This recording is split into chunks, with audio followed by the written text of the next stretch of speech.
think I ordered the wrong stuff. I usually order Arizona sweet tea. Well, this is unsweetened brewed tea. Teed? I meant to say tea. I'm sorry. Anyways, I want to wish everyone a happy, prosperous 2016, New Year, whatever you want to say. And I should say it in Japanese, but I don't. That's one thing I don't know how to say in Japanese is Happy New Year. My Japanese friend's been posting it. I just didn't really look at it yet. I know to say happy birthday, you say Otanjoubi omedetou gozaimasu.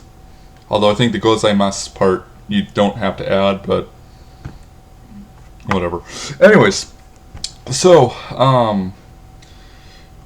again, Happy New Year. Let me talk about what I did yesterday, because usually I go down to the Seattle Center and I film the Space Needle. Well, I didn't bring a video back, unfortunately, not because I didn't have space in my phone. I mean, that was one reason, but also I didn't end up going.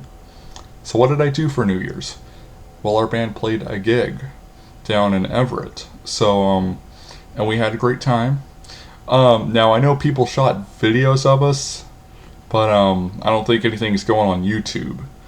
But I think my dad's going to put it on his Facebook, so if you want to add me as a friend on Facebook, you can see us. I'm playing the bass, I'm playing the keyboard, and I play acoustic guitar in a couple of songs. And we're going back in the studio on, I think, the 7th.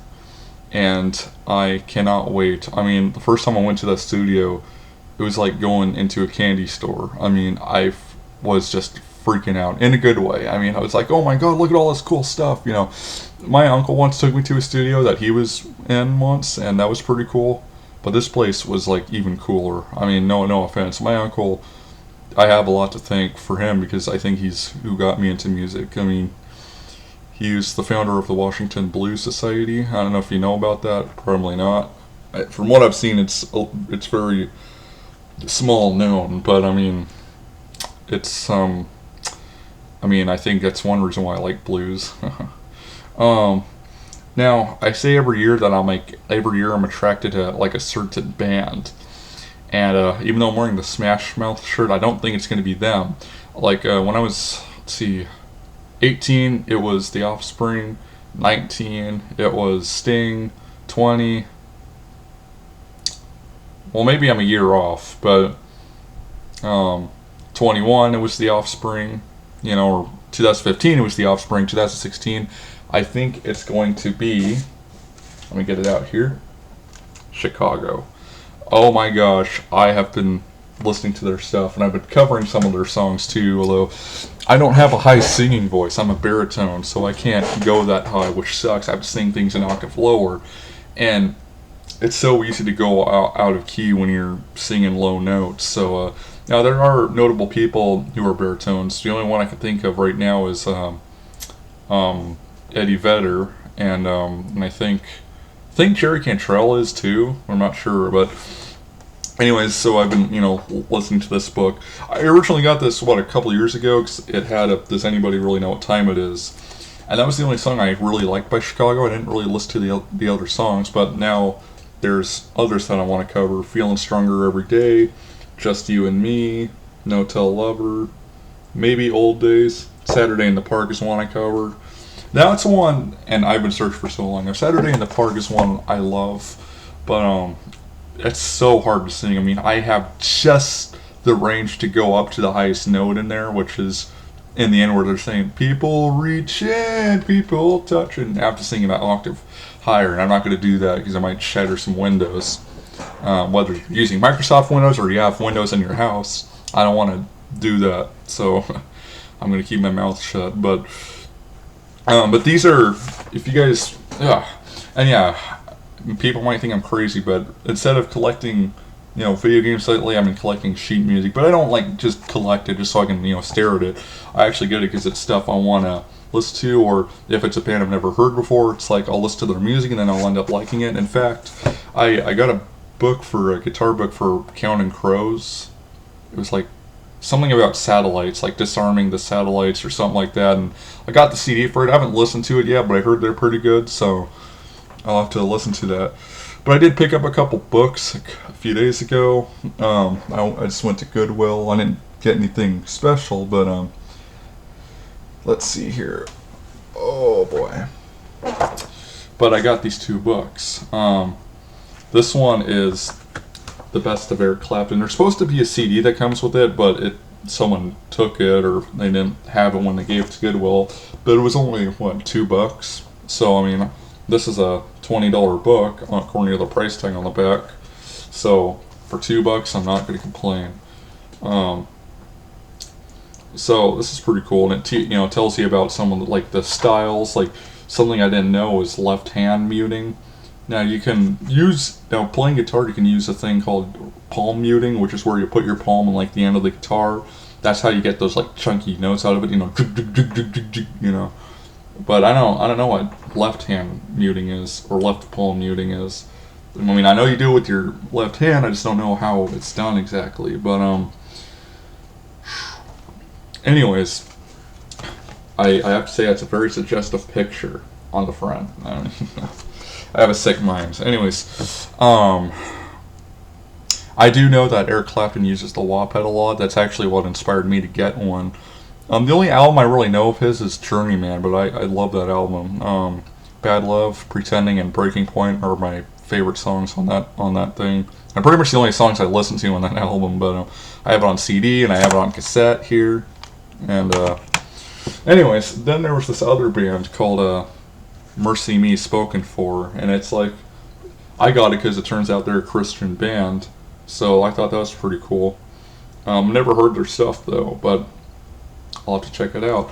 Now, I actually did do a piano vocal guitar arrangement last year for an Alan Parsons song. I don't know when or if I can release it, but I hope I can do it sometime.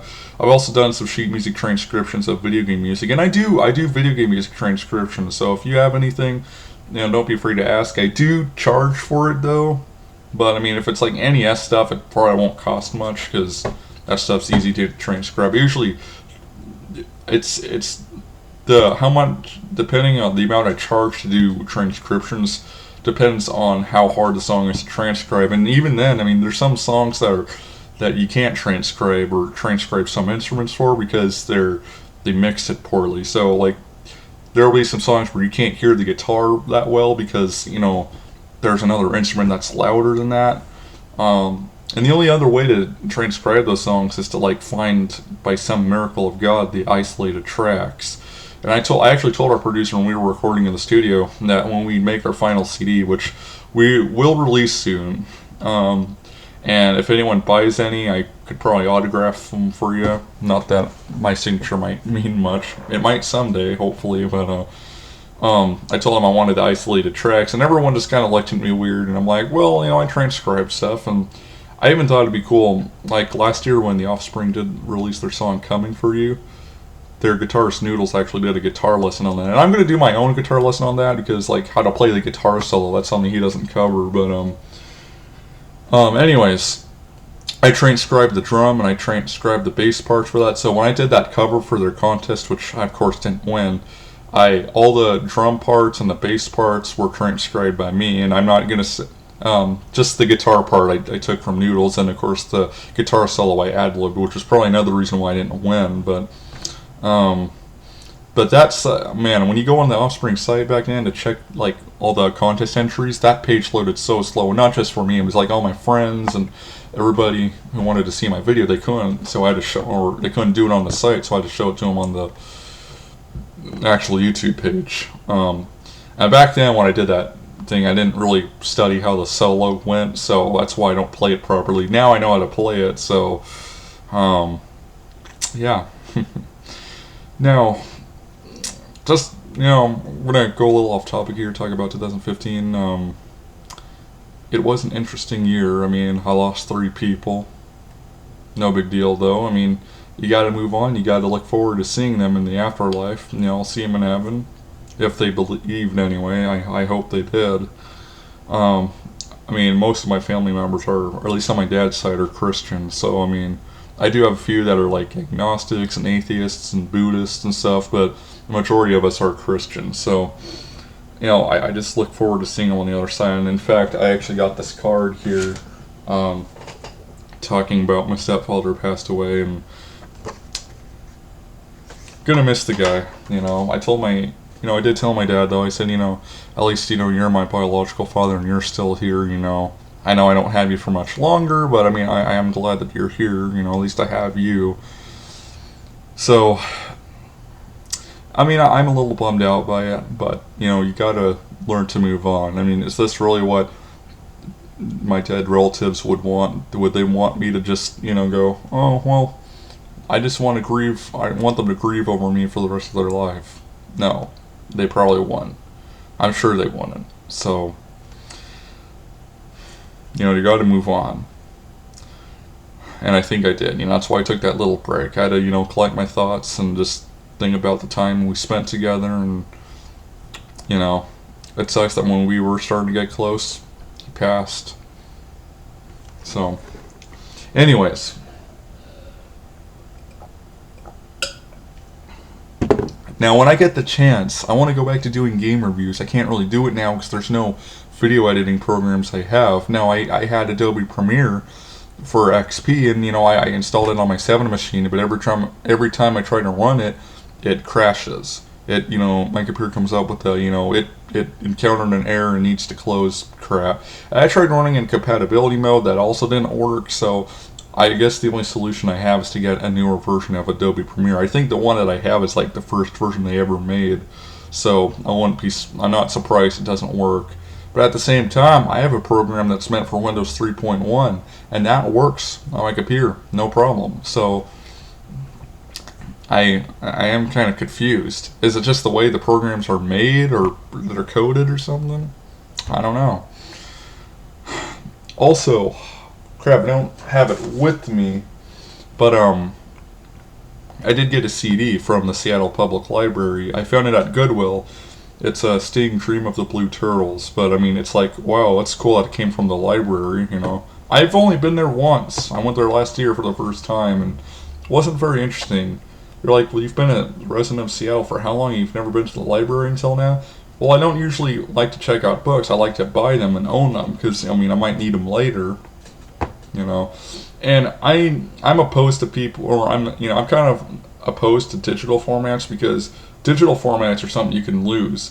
When we had a power outage a few, like last month or a couple months ago, and everyone's power was out. In fact, the last time we had a power outage, which was like a few weeks ago, our power was out for a few days, which is the longest I've had to go without power. It really upset me, needless to say. But anyways, I realized, my dad said, you realize how you can't do anything without electricity anymore? Like, you can't go into the store and buy stuff, unless you have cash, But if you want to use your card, if all you have is, money on your credit card, that's all they can't do anything because the power doesn't work. So it's like, yeah, good point. So let's say I have an actual piano here, and our electricity stops working, or we can't afford electricity anymore. Well, I still have the actual books that I can read. And I don't really have a printer I can use, so I'm not trying to make excuses. I'm serious about this stuff. Okay, so anyways, probably some other stuff I want to talk about, but I can't think about it right now. And I've wasted your time for about 14 minutes, so I'll let you guys go. There is a new series I'm going to start, where I'm going to talk about musicians that have inspired me throughout my life. And I'm just going to sit here and talk about them, and how they've impacted me. But I am going to do video game stuff. Again, I have some stuff to upload that I haven't done yet. I did a video of me playing a Disk System game. I did a video of me playing a couple Famicom games. And they're just like regular playing, commentary videos. They're not anything special, but I don't want people to think I've quit the video game music thing or video game thing entirely. So, anyways, also I am working on another video game. Hopefully this time it actually gets released. It's supposed to go on Steam, but I think that's all I'm allowed to say about it. I can't really reveal much about it, but I'm really looking forward to that. So I'll see you guys later. Thanks for watching. God bless. Have a freaking awesome 2016. Peace out.